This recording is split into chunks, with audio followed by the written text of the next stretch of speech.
This was a moment in time that changed everything in wrestling.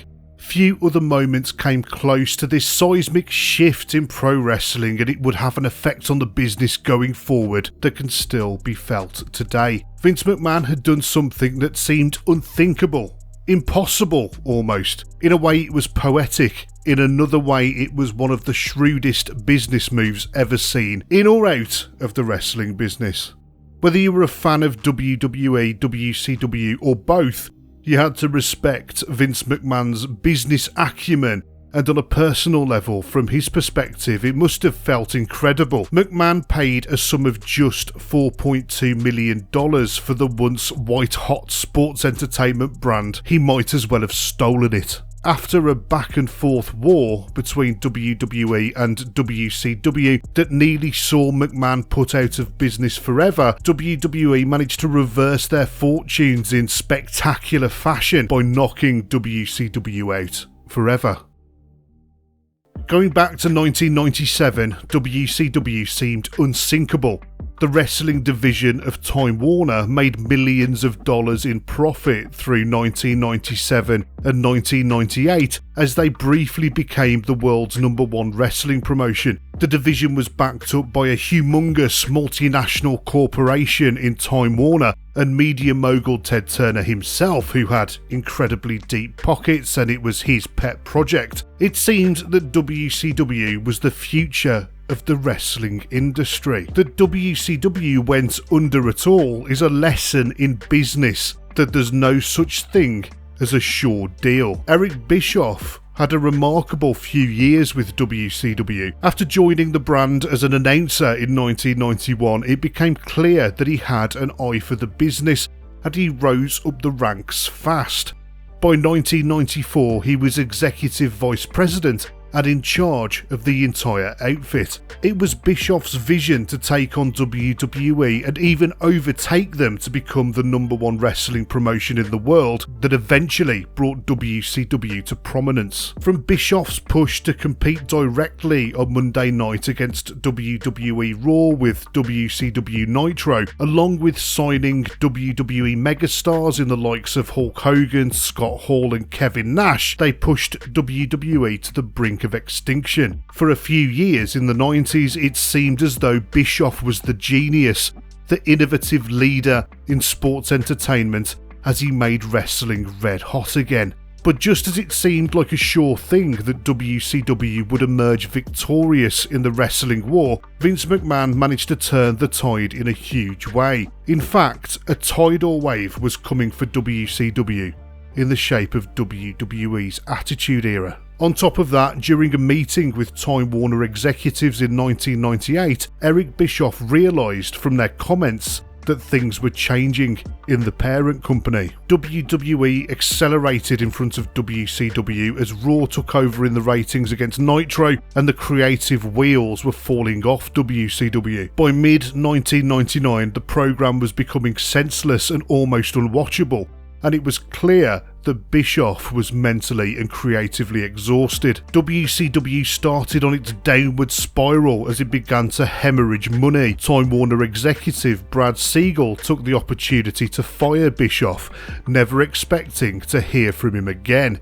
After Bischoff's departure, WCW reached its lowest point during Vince Russo's reign of terror that accelerated WCW's decline, thanks to terrible creative decisions making the show unbearable to watch. Bischoff would end up back in the promotion sooner than expected, as he was rehired to rein Russo in, but it was too late. The damage was already done.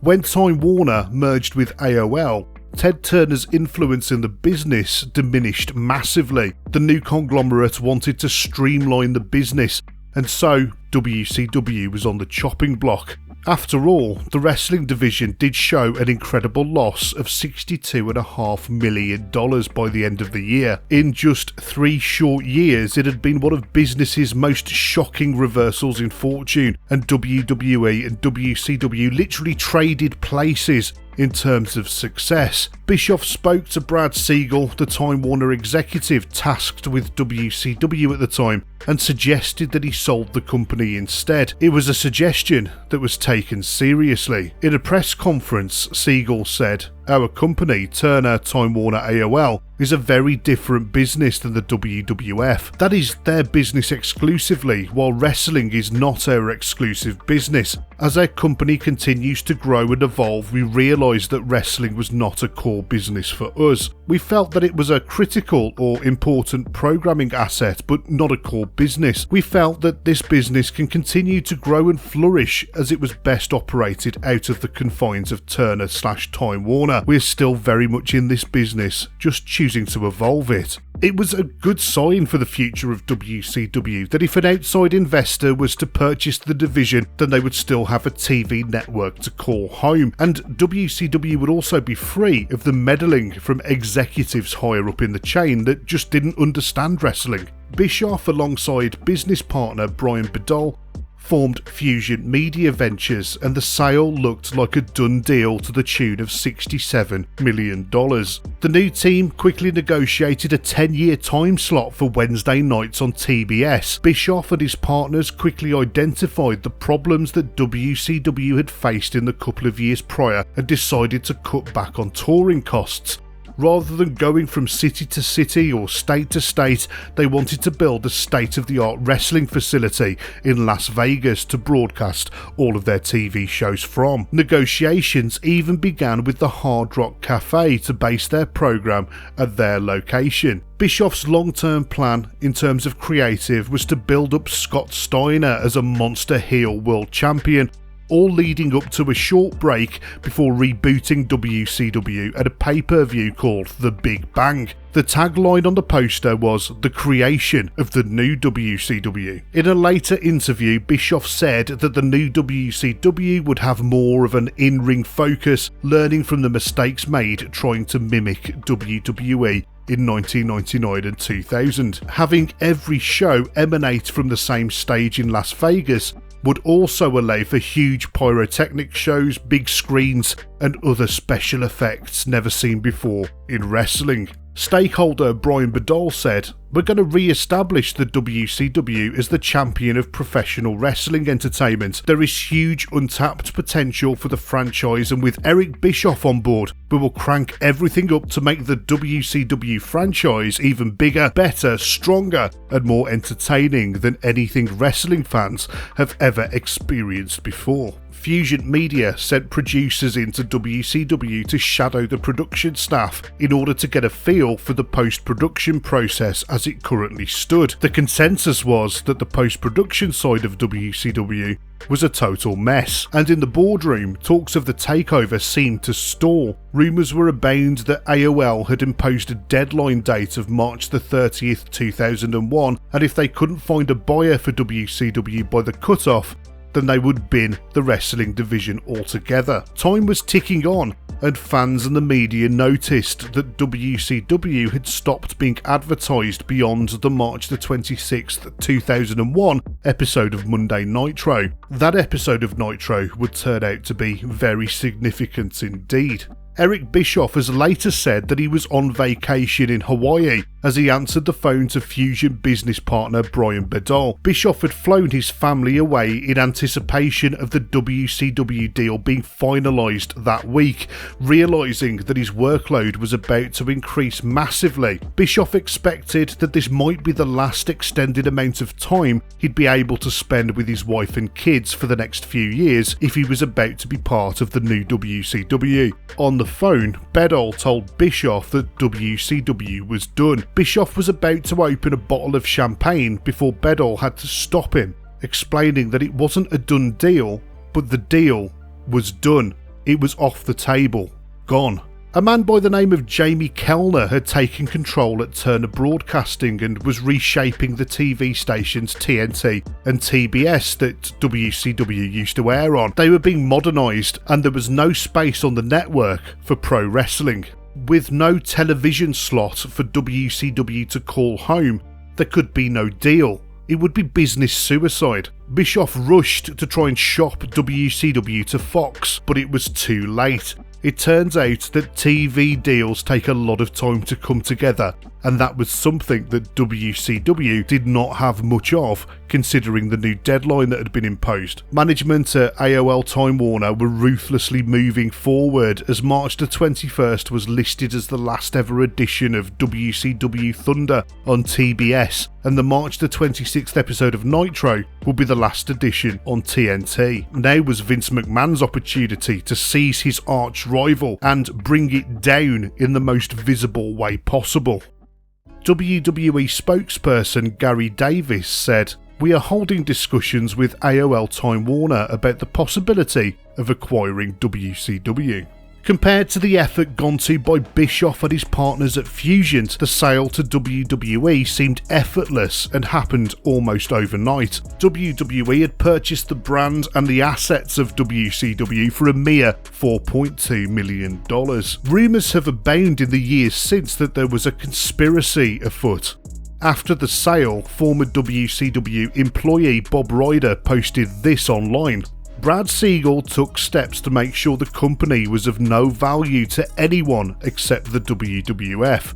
While Fusient was still at the negotiating table and negotiating in good faith, Siegel was contacting his friend Stu Snyder at the WWF to figure out what needed to be done to make sure the WWF got the deal. Siegel and Stu Snyder, the top WWF executive who brokered the deal, were friends and co-workers when Snyder worked with Time Warner. It is widely believed that Siegel offered the job of WCW president to Snyder, but that Snyder turned it down and went to work with the WWF. When it became obvious that the only way the WWF could get back in the hunt to buy WCW would be if the shows were cancelled, that's exactly why Siegel made sure that happened. Siegel sabotaged his own company by convincing Kellner to cancel the shows.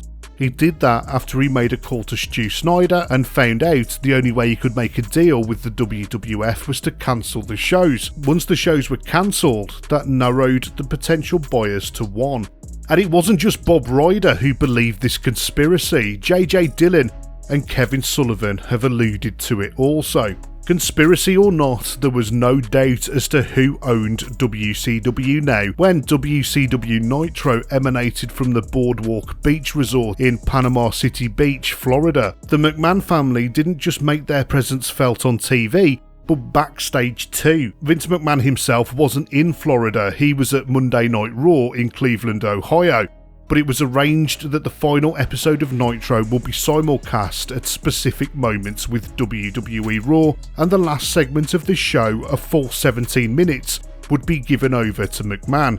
What he had planned, nobody at WCW knew. In typical fashion, McMahon had demanded the script for the final episode of Nitro the day before, and his team rewrote most of the show in his vision. It made sense considering there was consideration to still run WCW as a separate brand down the road. Shane McMahon interrupted his father's simulcast and apparently purchased WCW from right under his father's nose.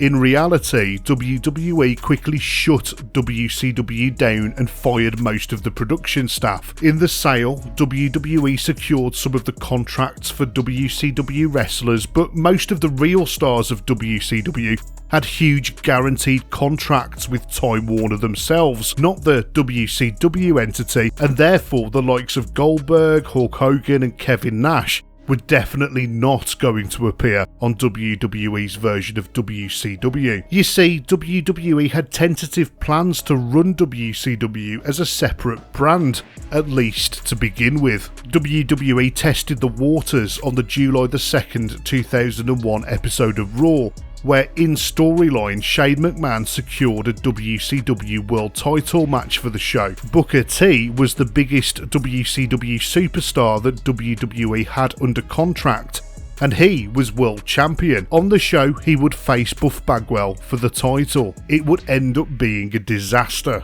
A taste of what a WWE branded version of WCW might look like came to life during the match. WWE had already produced a tacky new version of the WCW logo for the brand, which replaced the WWE logo on the screen and they wheeled out WCW commentator Scott Hudson and Arn Anderson for commentary, while Stacy Keibler did the ring announcing.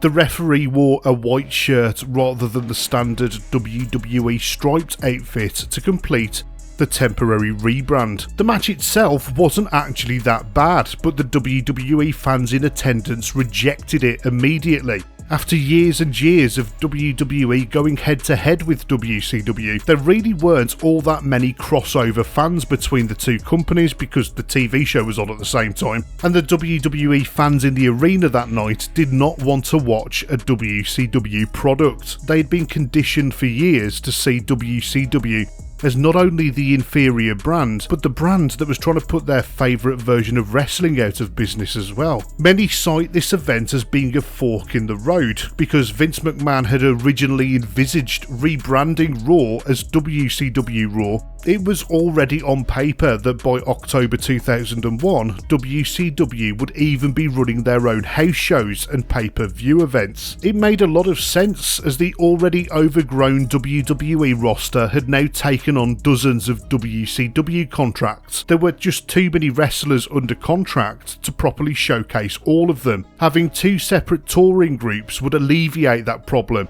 and McMahon could promote the occasional inter-promotional war between WWE and WCW, but this time he would be controlling the narrative.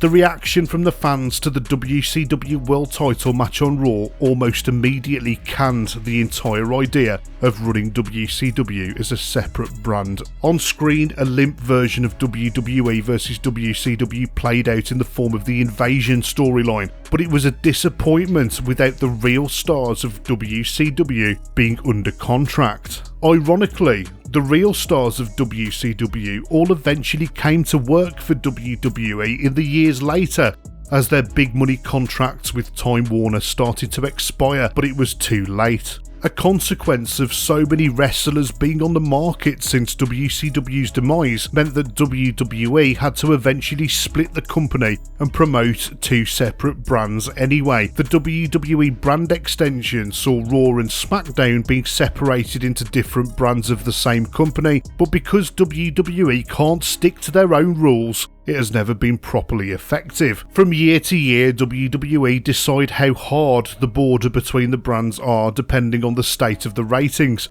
with wrestlers often switching between the Raw brand and the Smackdown brand, breaking the illusion of them being two entirely different entities. WWE versus WCW would have worked far better, but it wasn't to be. Everything happens for a reason, but it's impossible to know exactly what the wrestling landscape would look like today if WCW had survived in some form for the past 21 years.